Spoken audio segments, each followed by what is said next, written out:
Testing the mic, testing, 1, 2, 3, 4, test.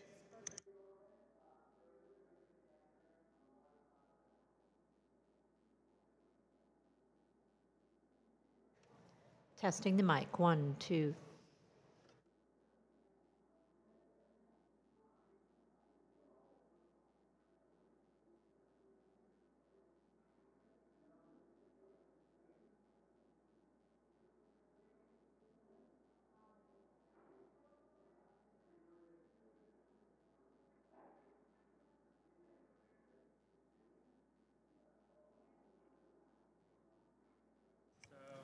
Mic check, mic check. Court reporter, mic check. 1, 2.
Subcommittee will come to order. Welcome to the Committee on Ways and Means, Subcommittee on Tax Policies, hearing on perspectives on the need for tax reform. Today, the subcommittee will hold a hearing to explore the drivers that are motivating the persistent calls for the reform of our broken tax code. At the highest level, that need can be seen in our lackluster economy over the last 8 years and the absence of robust projections for economic growth looking forward. Since the recovery began in 2009, real GDP growth has averaged just 1.8%, far below the pre-recession average of 3.5%. Going forward, CBO projects potential growth at just 2%. And while these shortfalls may seem small, they result in trillions of dollars of lost output and thousands of dollars of lost income for families. Slow growth is a choice, but it's an unacceptable choice, and our bleak economic future demands tax reform. Tax reform also is an imperative for small and large businesses alike. Our tax code simply isn't competitive anymore. We have the highest corporate tax rate in the industrialized world and a 50-year-old international tax approach. While the U.S. tax rules become more and more outdated, our international partners are moving full steam ahead to become even more competitive. And our inaction is costing us. American businesses are losing ground. American companies are getting acquired by foreign companies. New business startups are lagging. Companies can't expand as rapidly as they should, and capital investment is restrained. The need for tax reform is further evident in the mind-numbing complexity of the tax code and the enormous compliance burdens it imposes on families and businesses in this country. Today's tax code consists of about 2.4 million words and roughly 7.7 million words of regulations and countless more pages of case law, publications, and other guidance. Is it any wonder that taxpayers are frustrated, especially when they're paying more than $31 billion annually on software and professional tax preparation services just to figure out their taxes? Americans deserve a simple, straightforward tax system that does not waste their valuable time or their money. Today, we have a very impressive panel of witnesses who will share their perspectives on the need for comprehensive tax reform.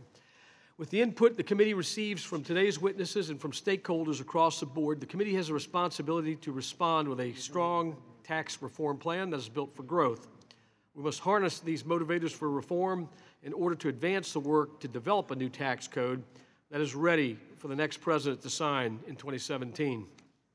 To accomplish that goal, we should also consider ways to motivate tax reform from within Congress. Approaches like the Tax Code Termination Act introduced by our colleague, Chairman Goodlatte.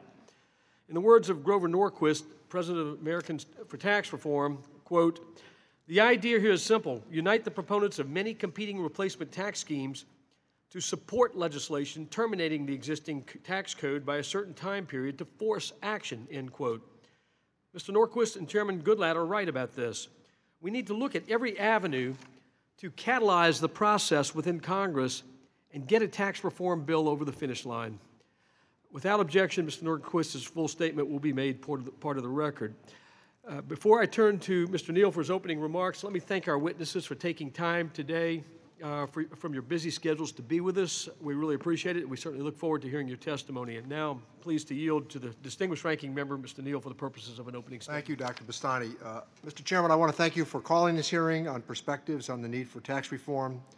As you stated in your opening comments, the focus of this hearing is on the need for tax reform, but in particular for economic growth. None of us can be encouraged by the Federal Reserve's recent suggestion that economic growth is going to be in the vicinity of 2% for perhaps the next decade. I agree with the whole notion of business expansion, job creation, and investment, and we all agree certainly on the challenges of the current code. Where we tend to disagree is on the road forward. But one of the things that's nice about the panelists that we've selected, they've been here many times in the past, and they are all of first-class thinking. I agree with the goals that you've stated and clearly applaud your commitment to hearing from these individuals in search of the best tax policies. These esteemed witnesses will testify on the need for tax reform, and I do not doubt the veracity of their testimony. However, we should note that we've heard from them many times in the past on the same issues. And we've had a chance, I think, beginning with at least the piece that Chairman Camp put out, to discuss it in more detail. We almost know what these witnesses are going to say. And I fear that we need to help them help us to break out of the impasse in which we find ourselves. I hold to the position that tax policy cannot be done on the basis of political philosophy. It needs to be based upon policy philosophy. Mr. Chairman, I believe that we must expand our gaze going forward. We also should hear from the American public, and to your point, which I think is entirely correct, we should hear what the presidential aspirants have to say now, not just after that individual takes the oath of office. We need to hear from middle-class families. We need to talk about expanding the child credit. We need to talk about how individuals qualify for EITC. The tax code's expansive reach touches everyone across this great country. As such, it demands a thorough examination to ensure when we fix it, we're doing our best job. If I might say, I think we have examined it in great detail time and again. But this will also include listening to the very people that the code touches. Reforming our tax code remains of the utmost importance. I look forward to working with you to ensure that the code will create jobs, promote economic growth, and once again, help to grow the middle class. Thank you, Mr. Chairman. I thank the gentleman. Today's witness panel includes a number of leading experts on the conditions driving the urgent need to reform our broken tax code.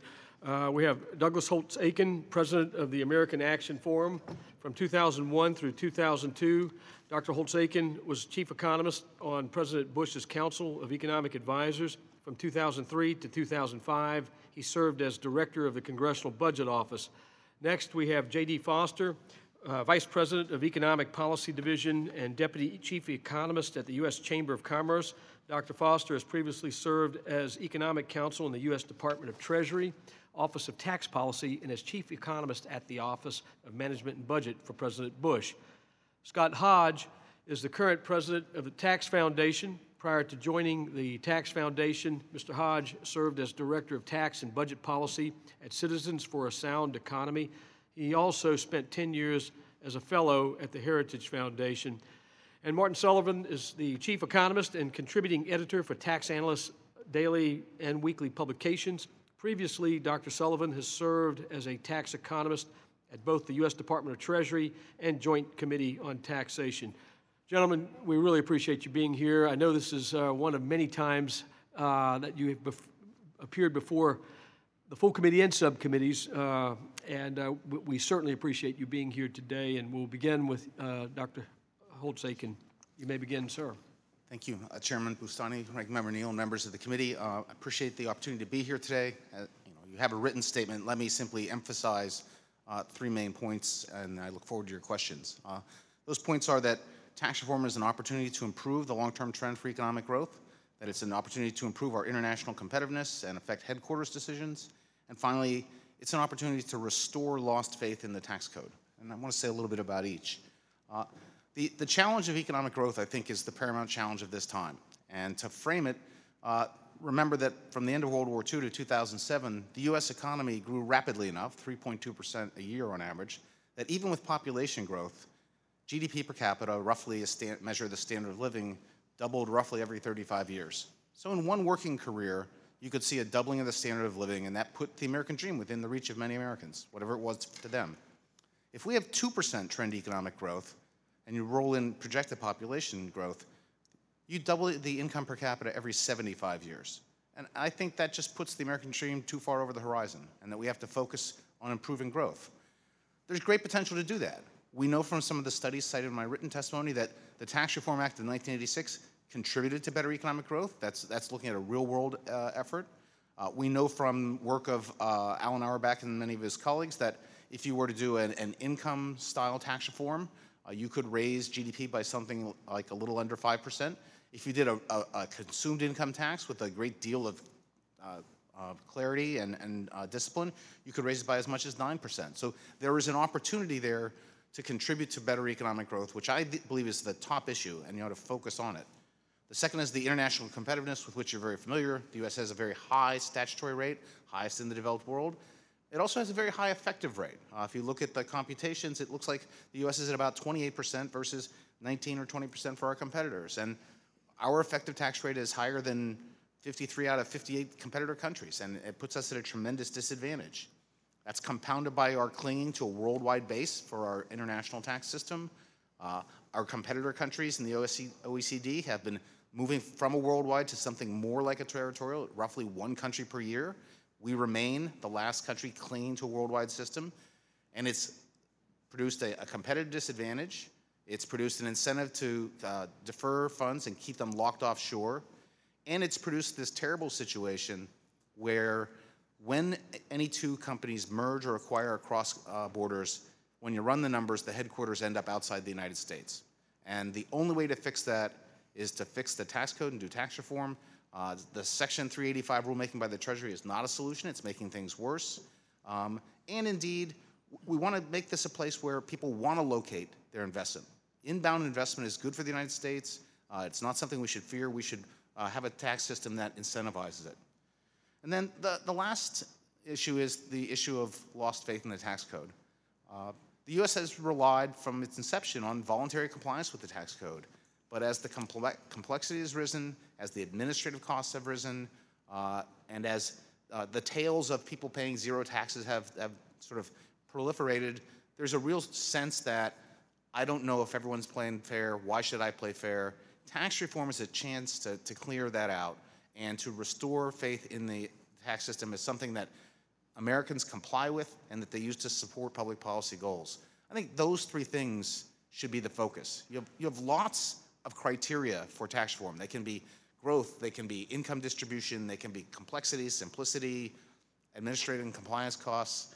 I think you should focus on growth, competitiveness, and restoring that faith. You can't do everything. You have other policy tools on the spending side to deal with other issues. I think those are the things to focus on, and I hope that this is the last time I testify on the need for tax reform, and I thank you for the chance to do it. We thank you. Dr. Foster, you may proceed.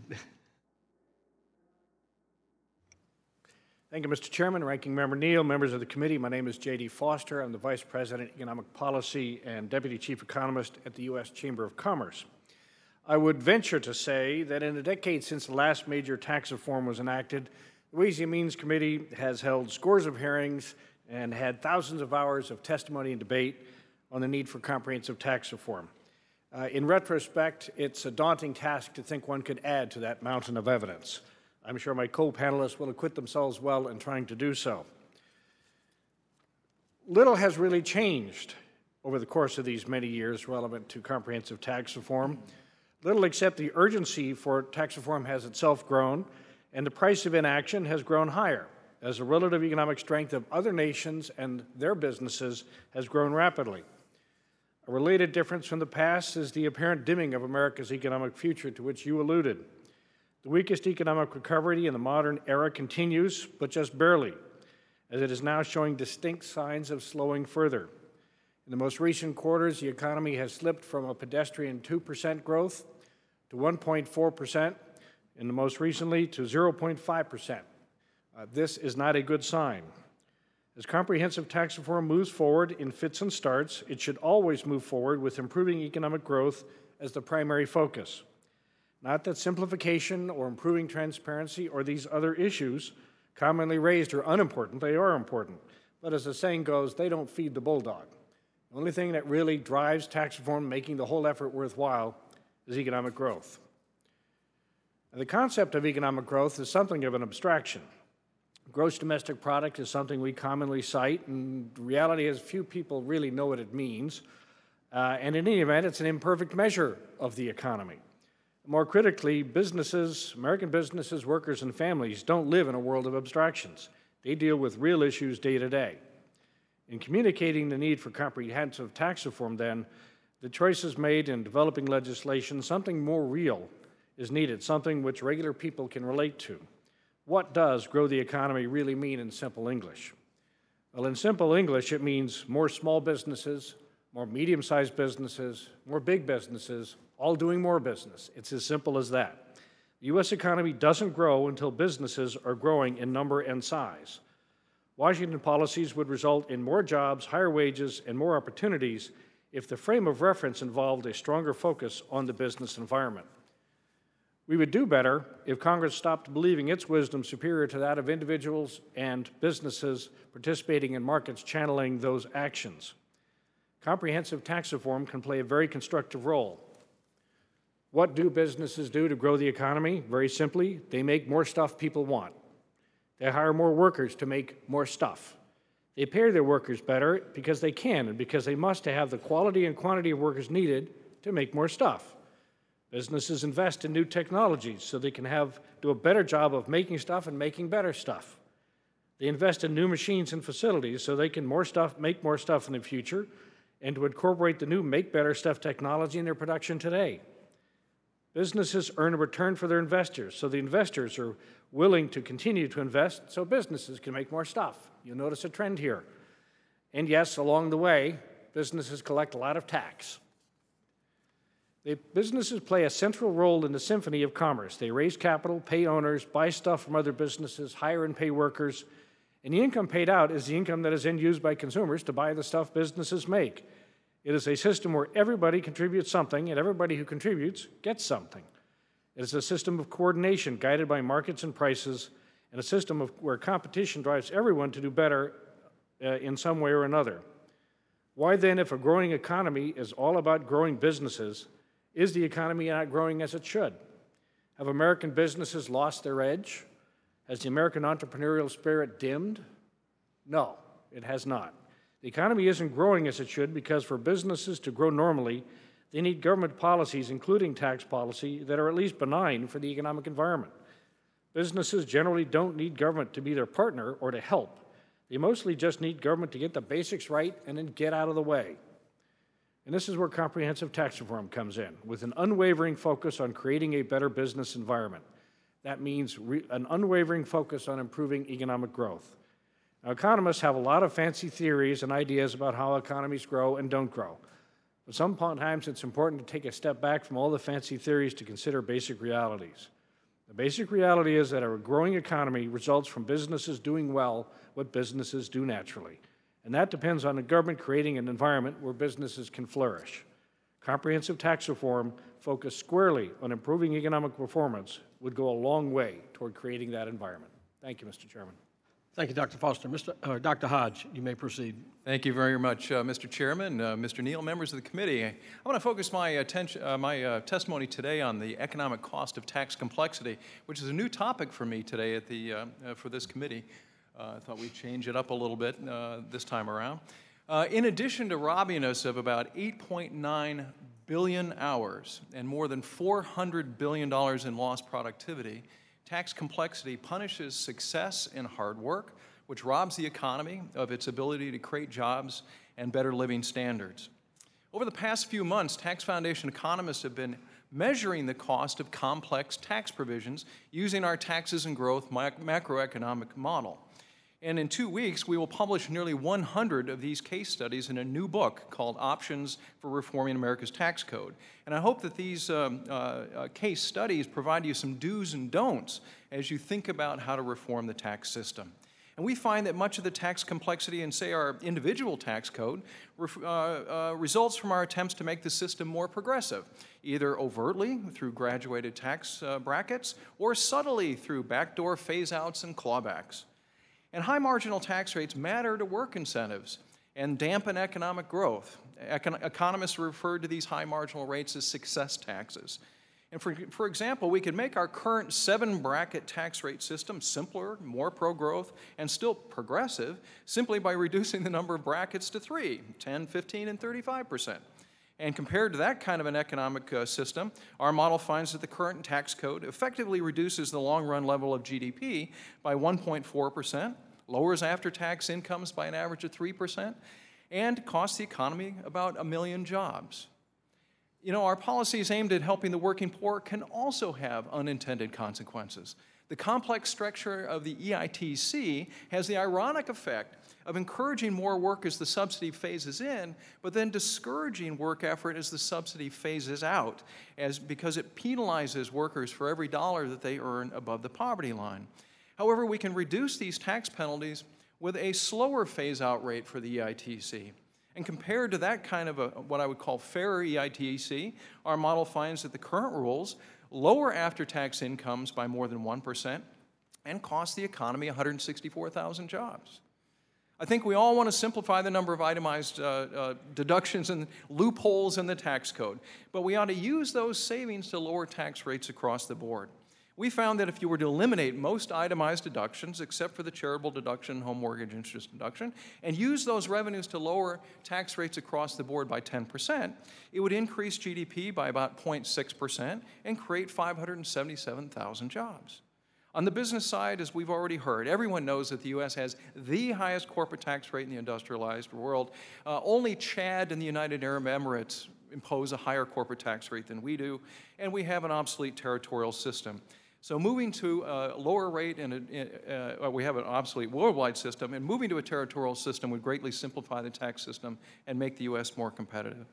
But just as importantly, we should replace our immensely complicated depreciation and cost recovery system with a much simpler system of full expensing of capital investments.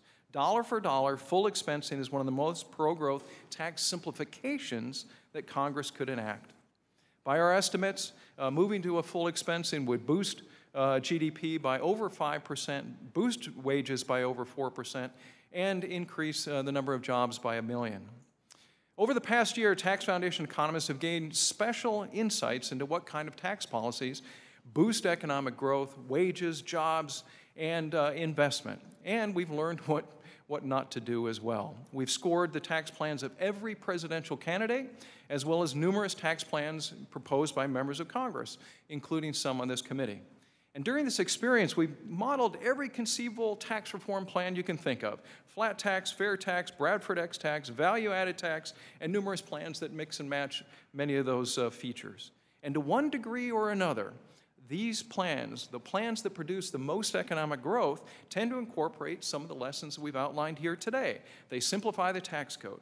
They reduce marginal tax rates. They reduce taxes on capital. They reduce or eliminate the double taxation of savings and investment. And they move toward a neutral consumption tax base. So to wrap up, I hope that members of this committee, as well as your fellow lawmakers, take some of these lessons at heart and move us down the road to fundamental tax reform as soon as possible. Thanks for your time. I welcome any questions you may have. Thank you, Dr. Hodge. Dr. Sullivan, you may proceed. Good afternoon, Chairman Bustani, Ranking Member Neal, members of the committee. Thank you for the privilege of appearing before you today. Tax reform presents many challenges for this subcommittee, but I believe in the current environment, the most critical of these challenges is reducing the harmful economic effects of the corporation tax, and doing so in a manner that is both fiscally responsible and does not reduce the progressivity of the tax system. Economists of all stripes have long recognized the shortcomings of the corporate tax, but in recent times, these problems have gotten much worse. In the olden days, these fellows will remember, the economic damage caused by the corporate tax was relatively small. The concern back then was that a U.S. corporation like GM or GE might reduce capital spending by a few percentage points if we raised the corporate tax. And in the olden days, most of the burden of the corporate tax was on shareholders, who were at the top of the income scale. In our modern globalized economy, job-creating capital is highly mobile. Now, high corporate tax rates can induce both domestic and foreign multinationals to shift large chunks of their production and research out of the United States.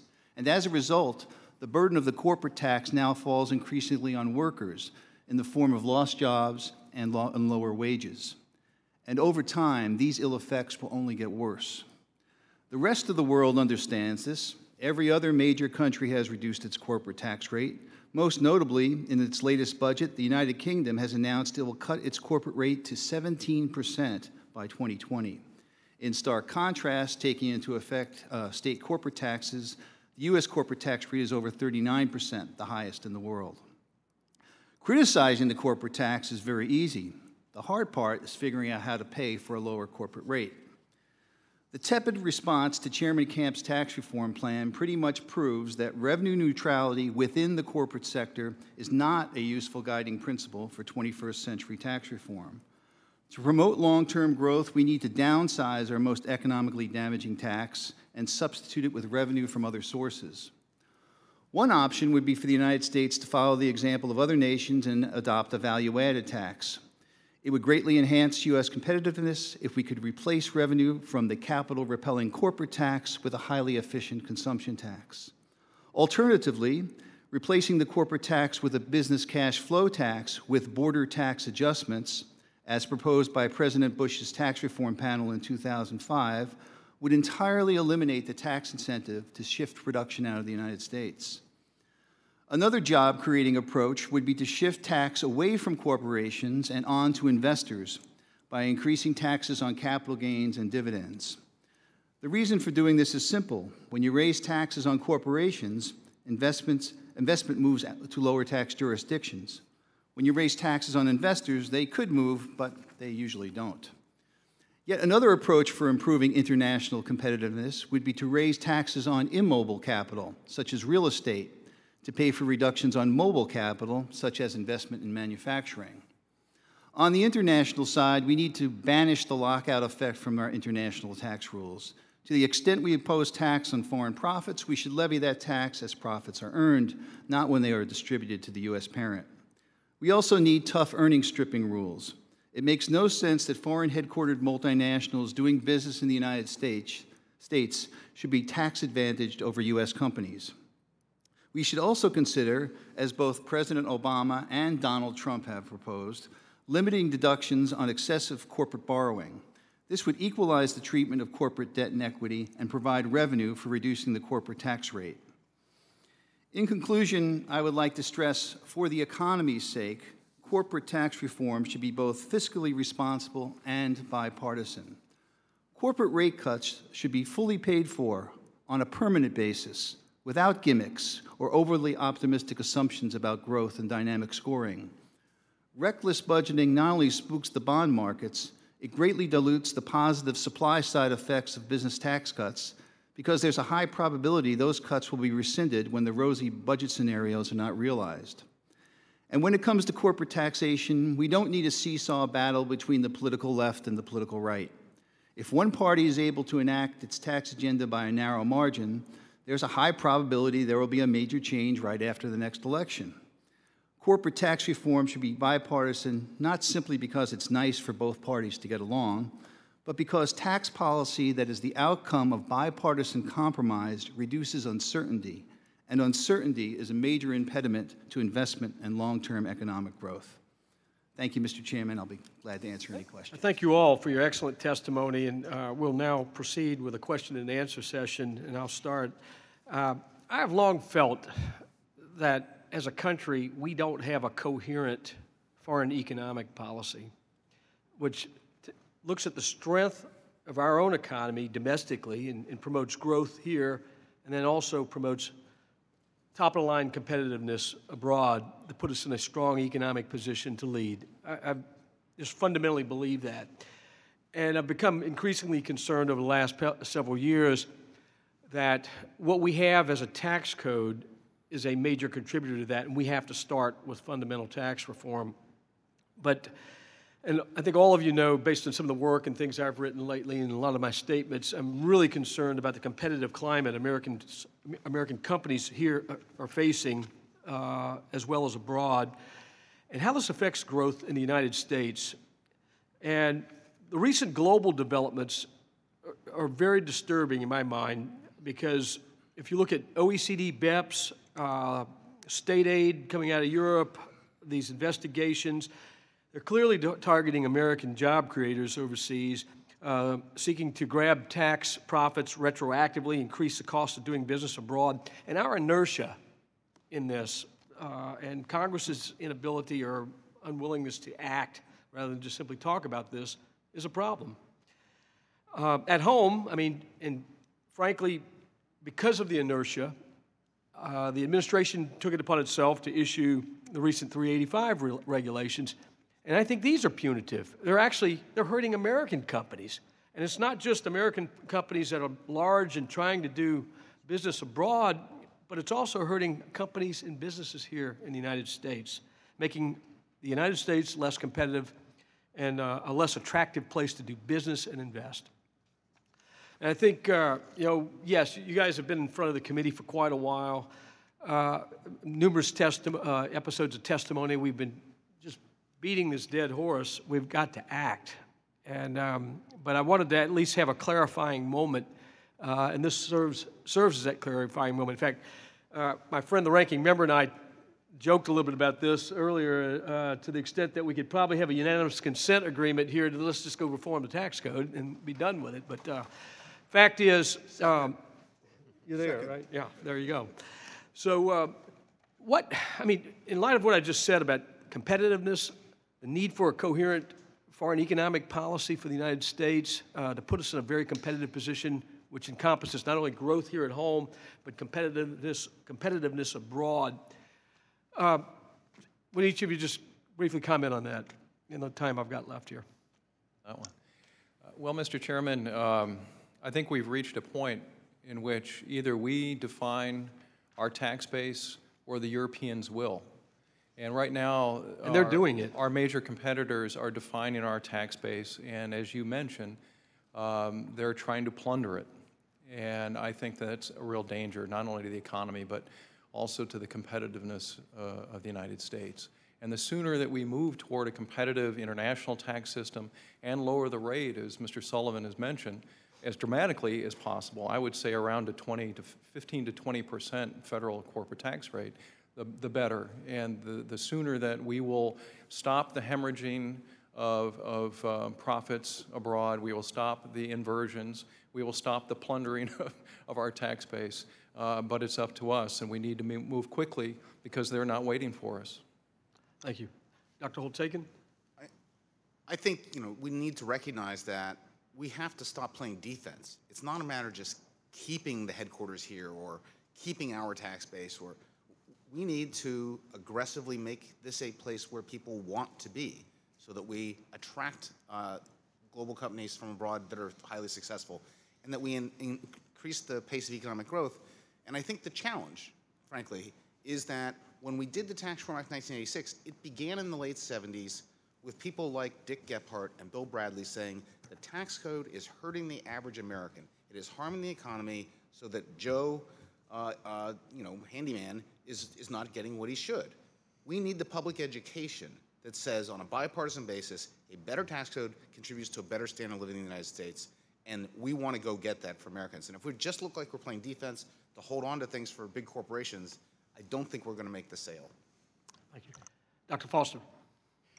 Thank you, Mr. Chairman. It's one way to summarize a component of Dr. Sullivan's testimony is if you treat capital poorly, it's going to leave. Right now, the Europeans are treating capital poorly. They're going to suffer a penalty for that. We need to treat capital better. We need to encourage it to come to this country. After the '86 Tax Reform Act, the United States was the leader in tax policy worldwide. We then basically sat on our hands for 3 decades. We made a few changes at the margins, but didn't do very much. The rest of the world kept changing. They took the lead that we started with and kept doing it, and they continue to do it today with further rate reductions and so forth. As Dr. Holtz-Aiken said, we cannot play defense on this. We're already so far behind. It's more than just playing catch-up. If we want to lead, if we want our economy to grow at faster than the 2% that Mr. Neal mentioned, we have to make this a place capital wants to come to and a place where we allocate capital wisely. So it's not just about making it a friendly place, but making it a rational place. We're not picking winners and losers. We're going to say we're going to have a neutral tax code. And we can all argue a little bit on the margins what that means, but we understand the basic concept. We don't want to pick winners and losers. We're not going to do it through the tax code. We'll let the markets figure out where the capital could go, but we want capital to understand it's welcome here. Dr. Sullivan, do you want to comment, or? I would just add that I think the other panelists are absolutely correct. We want the United States to be a place that attracts capital, but we also have to be realistic about 2 impediments. Dr. Holtz-Aiken mentioned educating the American public. Look at what's going on now in this current election. Look at the economic populism. If anything, the American public will be less tolerant of business tax cuts now than they've ever been before. So we're actually moving in the wrong direction in that, unfortunately, in that dimension. And we have to think about the appearances of profit shifting, of tax shelters that is caught, whether they're just or unjust, how they're affecting the public's attitude towards business tax reduction. And the other thing we have to be very concerned about and realistic about is our budget deficits, which are going to be growing over the next decade. So it's one thing to want to lower the corporate tax rate. The hard part, of course, is making the tough choices and finding the revenue to pay for that. Thank you. Mr. Neal. Thank you, Mr. Chairman. To your point about the amount of time we've spent on this, I feel like I went to high school with all you guys. That's when the conversation started. But I also think there's a mindset that the four of you, given your institutional memories, would reinforce, and that is Congress is made up more and more today of crusaders as opposed to legislators. I mean, the inability to hear what anybody else has to say about something that might work at any given time. So the ideology creates the intransigence. And so Dave Camp puts out a model, and that afternoon, 52 members of his own side torpedo the model.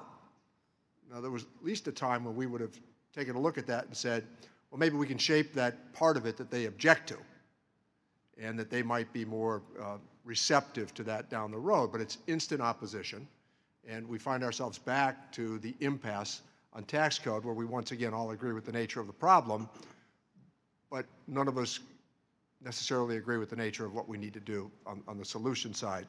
But let me speak to a moment on the issue of dynamic scoring. Really, it was Dick Armey earlier in the 90s who kind of hatched the idea in front of the Congress about dynamic scoring. One of the problems with dynamic scoring is it's always about tax cuts, where we find, again, the intransigence of trying to do a major highway bill. And I would submit that the way that the highway bill was done at the end of the session, not something that we ought to be crowing about. Pretty poor way to do infrastructure. But at the same time, I've been pushing the idea, what about if we're going to accept the notion of dynamic scoring as it relates to tax relief, what about the idea of using dynamic scoring for some investment in spending on long-held needs in America? And I'd like the four of you to maybe speak to that directly. And then I want to get around to the effective tax rate, because I think that bears consideration as well. So we could start from Mr. Holtz-Aiken and move to the other side.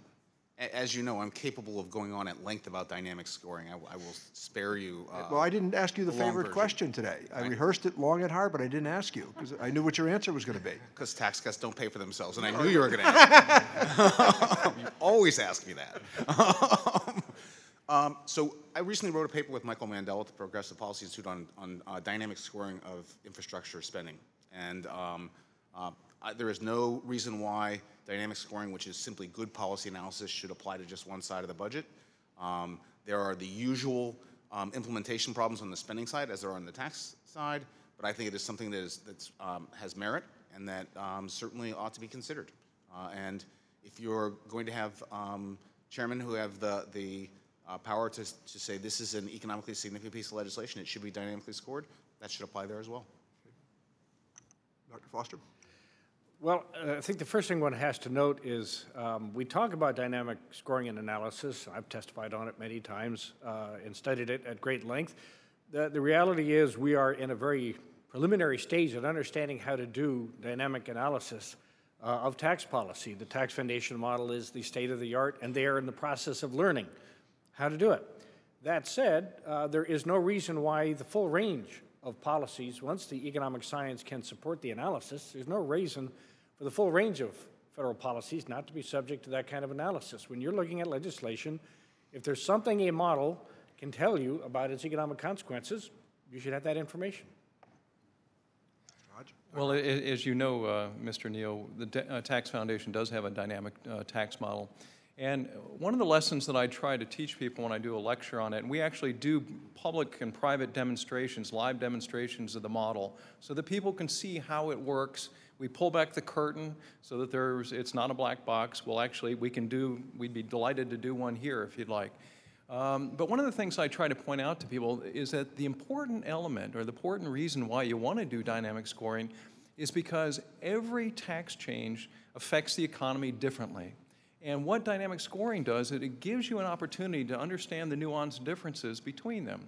For instance, we took 5 different tax cuts that all had the same score of about $40 billion a year on a static basis. But doing it dynamically, you understand that a child tax credit has no impact on economic growth, but moving to full expensing actually has a substantially positive impact on economic growth and can almost pay for itself over time. You want to understand those differences. We've also been responsive to folks who say, well, you ought to do spending as well.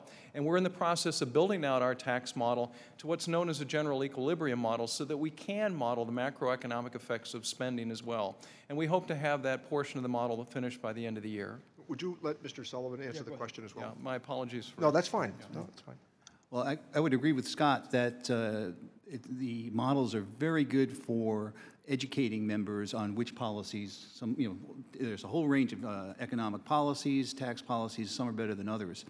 I think there are biases in the models, and it's not that the modelers are biased, but models, you produce wide ranges of estimates. You can't emphasize enough the uncertainty. I could take you into a library and show you shelves of books that support high elasticity with lots of economic growth, and I can take you to another shelves of books that show you the exact opposite. So the uncertainty factor, I think, can't be emphasized enough. Mr. Hodge, you want to make, or Dr. Hodge, want to make another comment? Yeah, I want to point out that while there are differences among the models, they all tend to point in the same direction. So that our model, the JCT's model, John Diamond's model at Rice University, all tend to point in the same direction. So they're not giving you competing estimates. They may be in a range, but if they all say that a policy promotes growth, it will promote growth. If they all say it has negative impact on growth, you can be sure of that. They may be a range, but at least you'll have the confidence that all of these models are saying roughly the same thing. Thank you. Dr. Holtz-Aiken, briefly? Real briefly, because I've said this to this group before, there is no more uncertainty in dynamic scoring than static scoring. And I can tell you all the terrible stories of my time at CBO scoring terrorism risk insurance or death benefits for those killed in Iraq prior to the invasion. Those things are fundamentally uncertain. There's nothing about this that should be considered different. Thank you. Mr. Reichert.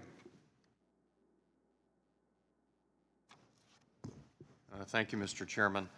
So I really like the way, Dr. Foster, that you went into some language that people really understand, because you're talking to an old cop here.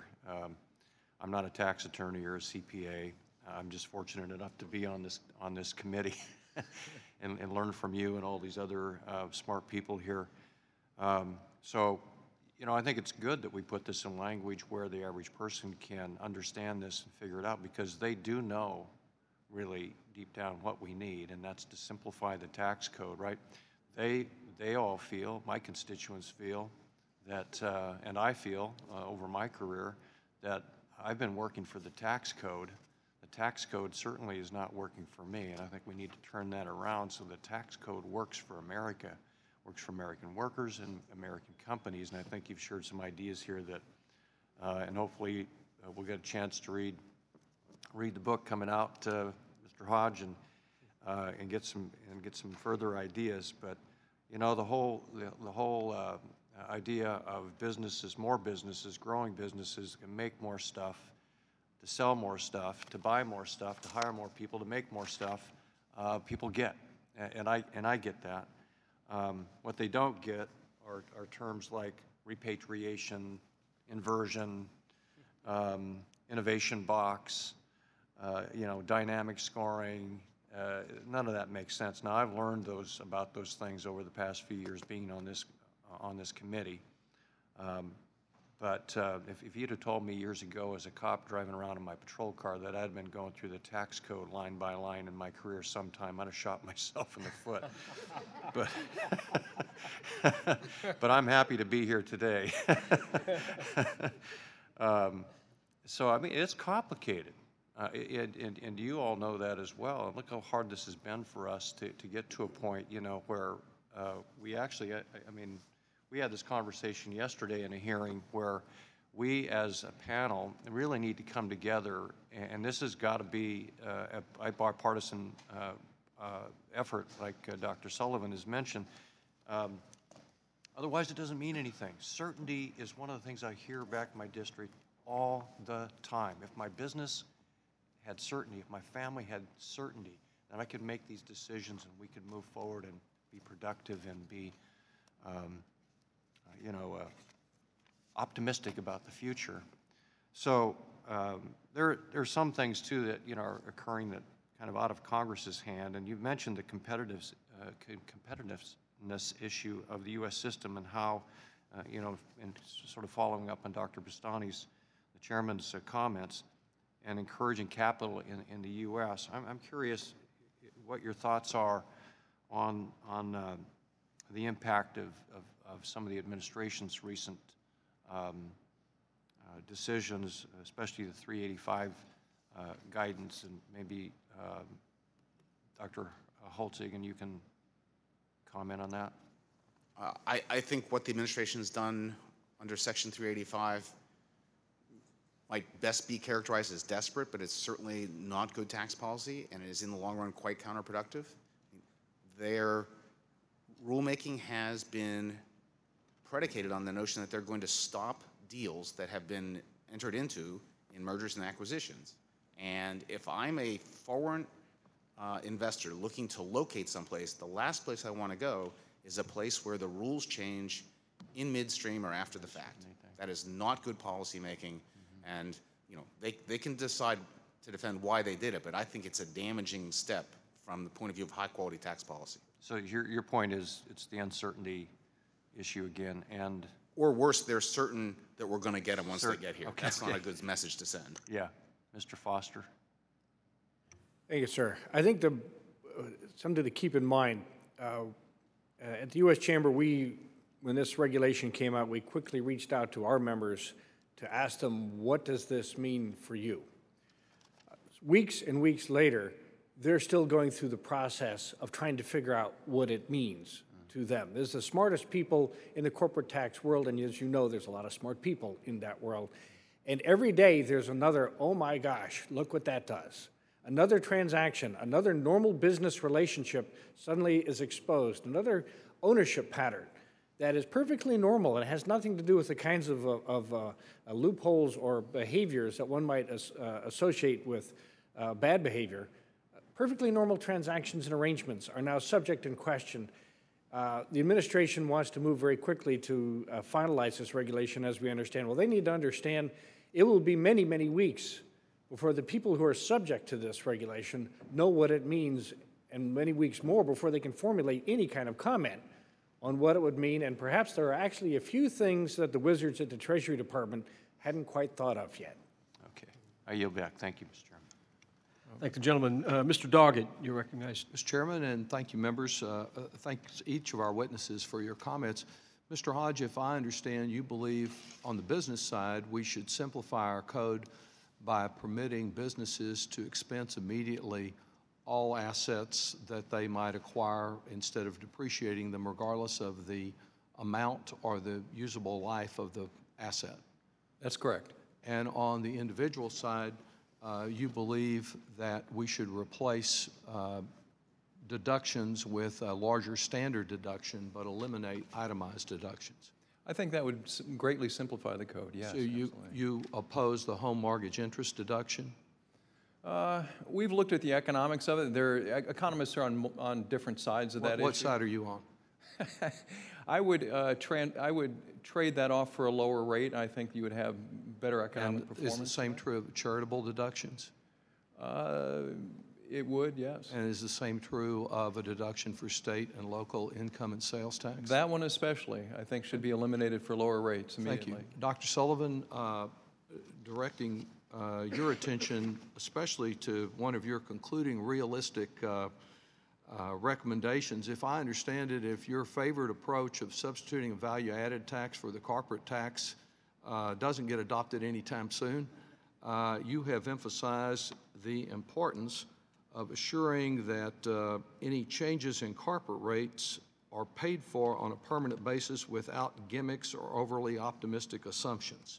So you believe, to use the term we're most familiar with, that any changes in our corporate tax structure, be they limited to one type of business entity or one type of business transaction, ought to be revenue neutral? Yes. And Dr. Holtziken, do you believe the same, that changes in corporate taxes should be revenue neutral? No, I think they should be budget neutral, so you could do the offsets on the spending side. I think that You would do actually it on be the quite spending desirable. side, and I'm sure I know the position of our other witnesses on that. With reference to how one achieves revenue neutrality, Mr. Camp was not richly rewarded for being willing to say how, but he did suggest as part of his proposal, tax pay-fors that included changing the way advertising expenses are charged, changing accelerated depreciation, a problem I guess Mr. Hodge would eliminate for us, and repealing last in, first out inventory. Are those changes that you think are pay-fors we should be adopting, Mr. Sullivan? Dr. Sullivan? I think that accelerated depreciation is something that does promote economic growth. If we move towards expensing, that would help promote economic growth. So I think one thing we have learned from the recent debate on tax reform and from the dynamic scoring coming out of the Joint Committee is that we need lower rates. That helps promote economic growth. Expensing helps promote economic growth. And so once you take out accelerated depreciation as a revenue raiser, you're really running out of base broadeners inside the corporate tax. So that's why we need to look outside the corporate tax for additional revenues. And I think one possibility that's getting a lot of attention is looking at raising the taxes on capital gains and dividends in order to pay for a lower corporate rate, because that would maintain the progressivity of the tax system. You also refer, perhaps in somewhat more neutral terms than the chairman, to the OECD base erosion, the BEPS project. And again, from a realistic standpoint, that substantial value creation, sales, and other indicators in a country is becoming increasingly the worldwide standard among advanced economies. Is that your view, and what is your perspective on the base erosion project? Well, I think what we are seeing with the fundamental, it's very complicated, thousands of pages of long, but I think that the two things that you're seeing from the base erosion, the BEPS project, is one, we want to get rid of cash box tax haven companies where there is no economic activity but a lot of profit stored. And I think the BEPS project is going to make a lot of progress along those lines. You think it's positive? Yes. Yes, Thank you because very much. that, in the long run, it is not helping U.S. businesses to have the terrible appearance of stateless income and abusive tax planning. Thank you. I certainly agree. We thank the gentleman. Mr. Kelly. Thank you, Chairman. Thank you all for being here. But I do think this is kind of recurring, right? And we just keep talking about this, and I don't know if it was the sheriff that said it was somebody that said there's an old saying, you keep shooting yourself in the foot and wonder why you're limping.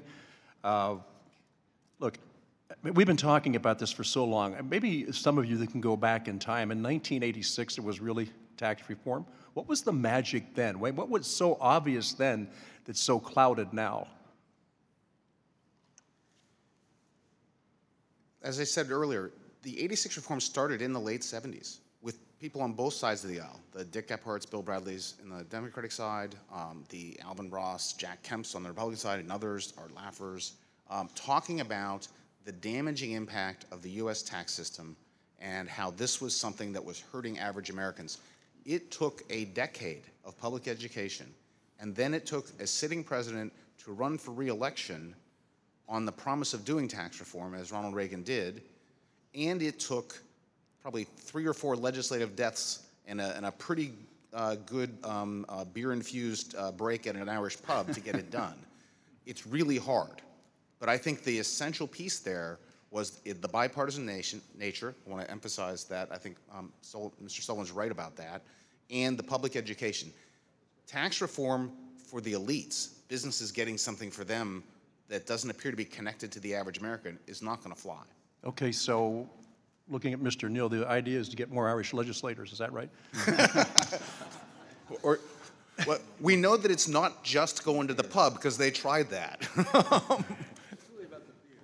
Be assured, we got that part of it down pretty good. Mr. Foster, anybody, because this is, Yes, sir. this is so reoccurring that. What Doug Holtz-Eakin said about the history is terribly important. I date the 86 Act's birth with a hearing of the Joint Economic Committee chaired by then Senator Lloyd Bentsen of Texas, who began an exploration of the question of the capital gains tax.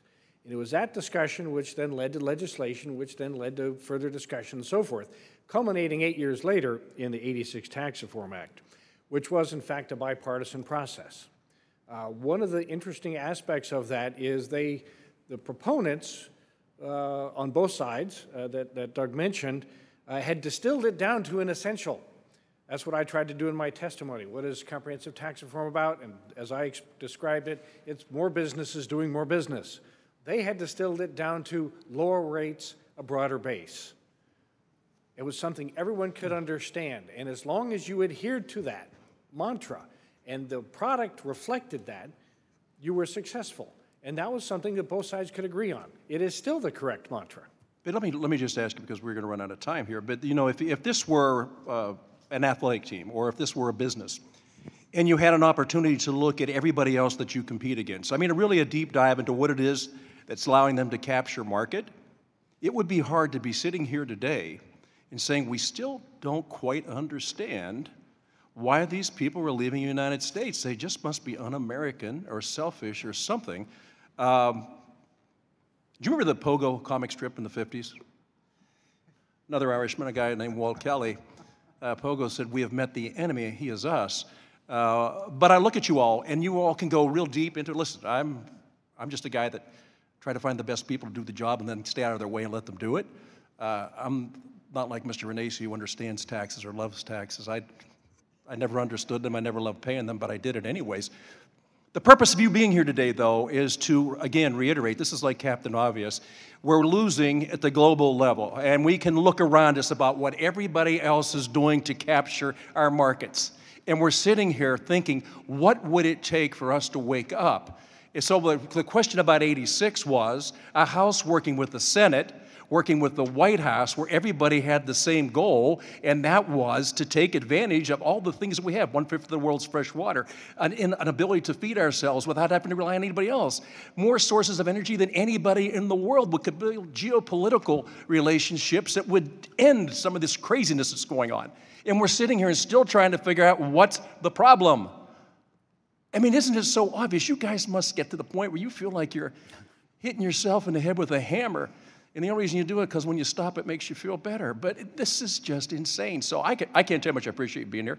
You don't need a lecture from me. Listen, you guys are deeper than the Pacific Ocean when it comes to tax policy. I'm just a guy that's looking at it and thinking, I really do know what the problem is. It's people like us sitting here, not able to get along with other people like us, serving the American people and their best needs. It's pretty obvious. No response from everybody. I know you're all shaking your head. Yeah, okay. All right, we're all together. Let's go. Let's go get them.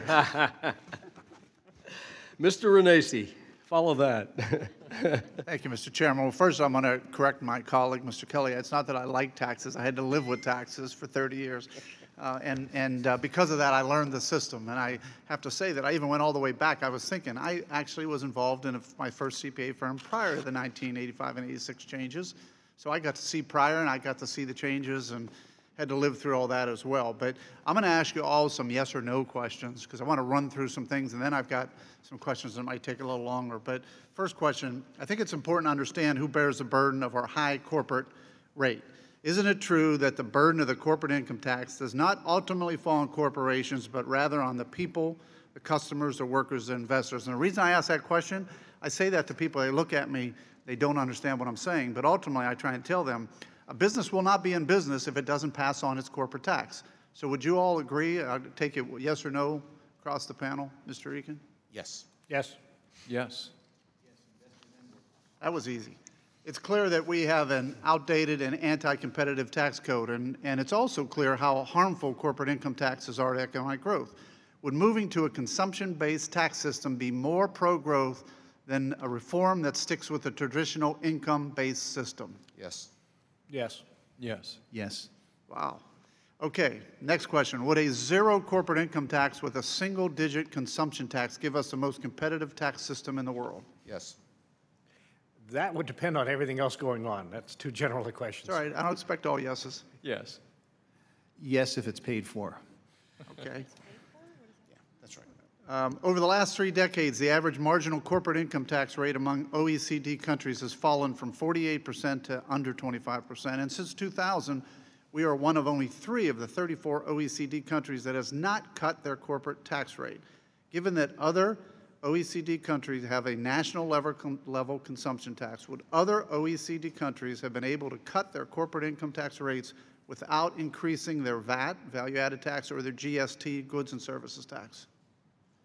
So would they have been able to cut their taxes without increasing the VAT or the GST tax? Some have, but some haven't. Canada, for instance, has cut their corporate tax rate without raising their GST. Some other countries, I think the UK may have ticked it up a little bit. How'd they pay for it? Okay, I guess that's why I'm asking the question. Yeah, Marty? They raised a lot of other taxes. They have a bank tax, they reduced their depreciation allowances, they have a carbon tax. So they looked at other sources of revenue to pay for that, what's going to be a 17% rate. But the Canadians, on the other hand, have seen their corporate tax revenues fairly stable, I would say. And a lot of it becomes of profit shifting out of the United States to Canada. So they've been the beneficiary of our high tax rate by lowering theirs. Okay, I got to keep moving. Would raising the standard deduction and eliminating most itemized deduction provide a simpler tax system for individuals without discouraging work and investment? It depends. Yeah. Depends how you do it. Okay. Everybody's kind of shaking their head, depends, yes. I mean, again, I'm just trying to say, it would certainly most people say if we simplify I think it. that's one of the entries in our book, and you'll know it in 2 weeks when we release it. So the mantra is low rate, broad base. You're keeping the same narrow base in a different form. Yeah. Lower the rates. So that's, Okay, so let's go to this. So has a model of an entity-based tax with fully expensing been adopted by any other OECD country? say it again? A model that of an entity-based tax with fully expensing been adopted by any OECD country? I don't think so. I don't think so. I don't think so, no. Yeah. The answer is no. I just wanted to see if you would agree to it. So let's I'm calling this a test. So let me ask a question about fully expensing. I don't have a lot of time left on fully expensing because look, I'm a big believer in fully expensing, but here's the downside, and this is from living in the real world. I always use Mr. Kelly as my example. He's got a car dealership, I have a car dealership. I have cash, he has no cash. I can buy my dealership, he can't buy the dealership. He has to lease it, I can buy. I'm going to fully expense my building, I'm not going to pay any taxes. He's going to lease his building, he's going to pay taxes. Fully expensing is good in the sense if you have cash. It hurts the guy who doesn't have cash. That's coming from a guy who started his business with no cash. Tell me if you agree or disagree with that. This is when you stump the economist. I think I mostly disagree, because you leased it from a company that expensed. it. So that the savings from the leasing company expensing that building then get passed through to you in a competitive market. Right. But that's not the case because I'll pay. So I'll give you a better example, and I know I'm running out of time. I was in the industry where I was in the nursing home industry. I had 23 facilities. I had $120 million in assets. I would have expensed those fully, and I wouldn't have paid a dime of tax over 20 years. The guy who had the lease and had no cash, he would have been paying taxes. Somebody has to pay taxes in the fully expensing model. It's the guy who can't fully expense. And that's right, because we want the people who are making the investment, even if it's the leasing company, to have the appropriate tax incentives. So the if you want a tax code designed for growth, you have to reward people generating growth, and the leasing company that builds the facility is doing it. The only issue there is that Mr. Kelly, if he had 12 to 23 dealerships and I had 23, he could not be able to compete with me. We'll leave it there. I know I'm running out of time. I yield back. I thank the gentleman. Mr. Reed. Well, thank you, Mr. Chairman, and thank you to the panel for kind of taking up my counterpoint to Mr. Renese's point that we had that conversation not too long ago. So I appreciate those comments. We're talking a lot here today about business reform. I want to focus a little bit more maybe on the individual side too as we deal with this issue. Seems to be broad agreement as to where we need to go on the business side, but I want to really stand up for the folks back in my district, for example, Western New York, rural district. I want to talk about the mom and pops. I want to talk about the individuals there that are struggling under this broken tax code. So could any of you, as we deal with the goals of tax reform, as we deal with that, why does the individuals back in my district need tax reform today? Can you give me examples of what they're dealing with that maybe we need to highlight and be aware of as we go forward in tax reform? Mr. Hodge, Mr. Sullivan? We'll go with Mr. Sullivan. All right, Ed. I think the most important thing for small business and is simplification. All the data show that, we all want simplification. Large businesses want simplification. Individuals want simplification. But for small businesses, it is very expensive for them. And I think the best thing we could do for small business is tax simplification. Tax simplification. In order to achieve tax simplification for the small businesses or the individuals, where should the priority be focused? I mean, obviously, we're talking about raising the standard deduction, full expensing rather than keeping track of archaic depreciation schedules and everything else. Would you agree those are types of concepts we should be looking at in regards to individual and small business? Mr. Holtzke-Eaton? I think those things are important. If you think about all the discussion of sort of base broadening on the corporate side, that's going to flow over to the pass-through entities who are, in the end, the moms and pops. If they're not worrying about 1,000 special tax rules that deal with advertising and foreign sales and this and that, and they just have a nice simple base with low rates, cash accounting, it'll be much easier for them to comply. Yeah, and so going along those lines, and especially since a lot of folks down here in D.C. are struggling with this, the handcuffs of revenue neutral, distributionally neutral, and those types of conversations, how do you quantify that simplification for, like when I had a small business, I'll tell you one of the things frustrate me when I dealt with my accountant, he would say, hey, Tom, I need you to find X, Y, Z. All right, hold on, I got to stop everything I'm doing. I have to go over here. 2 weeks later, I get him the stuff. And the one time he said, oh, I forgot to tell you, I already had that information. I almost fired him on the spot, but that was a whole other situation. But how do you quantify those hours that I spent in the basement looking for receipts for an accountant that really was just because he needed to comply with a complex code? How do you quantify that? How do we do a better job of putting a number on that? Mr. Hodge? Well, actually, I put a number on that in my testimony. Yeah, that was, new data has come out of Reg Info. It's out of OIRA that calculates the time in which we comply with IRS paperwork, and they have an account of all the provisions of the tax code and how many hours that we take as a nation to fill out those forms. It now adds up to $409 billion a year. Amen. So in your experience dealing in Mr. Holtzke, I know on the CBO side, and you guys dealing with joint tax, what has been your experience with joint tax and their score mechanisms and their rules on scoring? Have they been really good at quantifying that billions, hundreds of billions of dollars in simplification benefit that we're going to be seeing? I can't speak for joint committee, but the CBO is not good at that, doesn't even try. Thank you. I thought that was the case. And we've had that and they're not in our economic model. Those are a side calculation from our macroeconomic model. And that's one of the things I think I have to wrestle with down here in Washington, getting I'm relatively short time here since 2010, is recognizing we need good policy to lead this conversation. And a lot of times we wrestle in D.C. in this Beltway bubble with the handcuffs of the score, as opposed to recognizing there are going to be these other consequences, positive consequences of tax reform that really should be brought into the debate and say, look, you want to hit me with the score, but let me just hit you with the common sense. Let me just hit you with the benefit that I'm going to hear from my residents of having a simpler, easier code to deal with. Is that a fair common sense position to be able to take back to the district and say, this is why we're doing what we're doing? I think that's very important because in the end, scores are measures of the budget cost of policy. Right. They don't say anything about the benefits. You have to talk about the benefits because that's why you're doing it. And in 1986, did they do a good job? Is that a lesson we can learn from the 1986 reform? Did they do a good job of getting that out there? No. And how best can we get that information out there, other than through the various organizations you represent? How do we get that out there? I would argue it's you and all your colleagues talking it at home.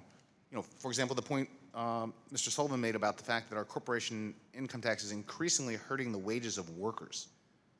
They have a stake in getting this done, but they don't know it. And you're the best way to educate them on that. And I appreciate that, and I exactly agree with you. So with that, I yield back. Thank you, Mr. Chairman. Thank the gentleman. Mrs. Nome, you're recognized. Mr. Sullivan, I found your testimony interesting. It says, as difficult as it has been in the past to enact standalone business tax cuts, the political environment now is probably less favorable to business tax relief than at any other time in living memory. And then you go into talking about kind of the political environment that we're living in this year. And it makes me think about other countries, because they've obviously enacted business tax reform. Do they not have a political environment in these countries that has demonized businesses? You know, it's a puzzling question, because on the one hand, in other countries, the outrage over loopholes and profit shifting is even larger. Like in the UK, right. It's a very, very big political issue. It's a front burner issue. But on the other hand, the United Kingdom is able to have a 17% corporate tax rate. Right. So it is a little bit puzzling. And the only thing, only suggestion I can make is, I think what the UK and I was just in Ireland, what they have done is they've really focused on cracking down on loopholes, on what their voters perceive as being abuse. So they get that out of the way, and then they can focus on providing tax benefits that really make a difference. So clearing, it's not just a matter of broadening the base and lowering the rates. Well, somebody said that earlier. I think it was Mr. Foster said the mantra is lower rates, broader base. And my question I wrote, does that still work? I mean, is that still enough? Enough as a way of communicating, yes. I think people can understand that. You have to elaborate a little bit, have a discussion. Okay, what does broadening the base really mean? Because people will get a little nervous when you talk about that. So you explain what it means and what it doesn't mean, but then it's an expression they can sort of get, and then you just say it again. And, oh, yeah, I remember they were talking about that. That's a good concept. It does work because it's something that people can understand, and you can elaborate on it just a little bit without getting into a lot of detail to reassure them that it doesn't mean that they're going to lose something they really care about. Well, we use a lot of words when we talk about tax reform. We use simplicity, complexity, efficiency. Does growth still trump everything? Should we evaluate every single proposal that comes before this committee? And we have to keep our priorities straight. So should our #1 priority be what gives you the most growth? Do you all agree with that? I believe absolutely. That's the paramount issue of the time. Mr. Hodge, you did your modeling you talked about. You've run many of the candidates' plans through your modeling. What is the one thing that surprised you the most from watching all those different plans? And I'd be interested in seeing you run some of the plans that people have on this committee that have sponsored running through your modeling process too. What surprised you the most about the plans that you saw going through the modeling process, and what gave you great growth results when you ran them through the modeling process? Well, here's the political irony, that the tax changes that produce the most economic growth, and that's really cutting the cost of capital, are the least politically popular that you can imagine. Cutting the corporate tax rate, moving to full expensing, integrating the corporate or business income tax system. Whereas the tax cuts or tax changes that are most popular, cutting individual tax rates, child tax credits, education credits, have the least impact on economic growth. So that's the one challenge that you're going to have, is going out and trying to sell comprehensive tax reform in a way that is both politically popular but most pro-growth. And it's a real challenge. In 1986, they put an emphasis on cutting individual tax rates and actually pushed some of the economic burden over on businesses. And I don't think it had quite the growth effect it could have had they not done some of that shifting.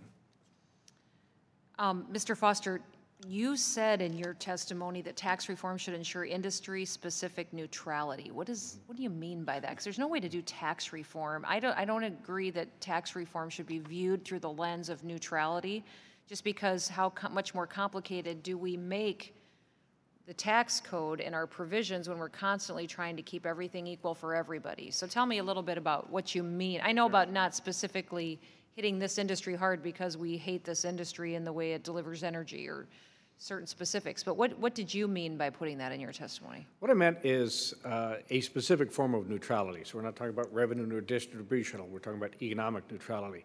What we have today is an economy that's incredibly complicated and a tax code that's incredibly complicated. The two intermixing in sometimes very unfortunate ways. We have a system now where the tax code is dictating where businesses should invest and how they should operate. That's the non-neutral. Okay. What I'm talking about is getting rid of all that. That's what I wanted to clarify. Is there anything new today that you guys have? I'm out of time, I realize. But something from the last time you testified before this committee, is there something new that you've learned since then that you believe needs to be a part of our tax reform discussions? Or do you feel like you're just back here delivering the same message? Well, the estimates on the hourly time that it takes to comply with the tax code has been increased by 50%, according to the most recent estimates. Okay. That's a shame. Time is the most precious thing that we have as human beings because we can't get it back. And the more time we comply with the tax code, I think is immoral. Okay. And we can't get that time back. And I think you have an obligation to reduce the amount of time that we have complying with the tax system so that we can have more time for ourselves. As a mom who's in Washington, D.C., away from her children every single week, hoping we can do tax reform, which is the reason I came here, I totally understand what you're saying. I'm tired of wasting time, too. I yield back, Mr. Chairman. Thank you. Gentlemen, we thank you for your testimony. It's been helpful. I hope we will now start the ball rolling on substance on tax reform. That's my hope. I think all of us share that goal. But we do thank you for being here to spur us on with the need for tax reform. Please be advised that members will have 2 weeks to submit written questions to be answered later in writing. Those questions and your answers will be made part of the formal record. And with that, the subcommittee stands adjourned. Thanks, Doc.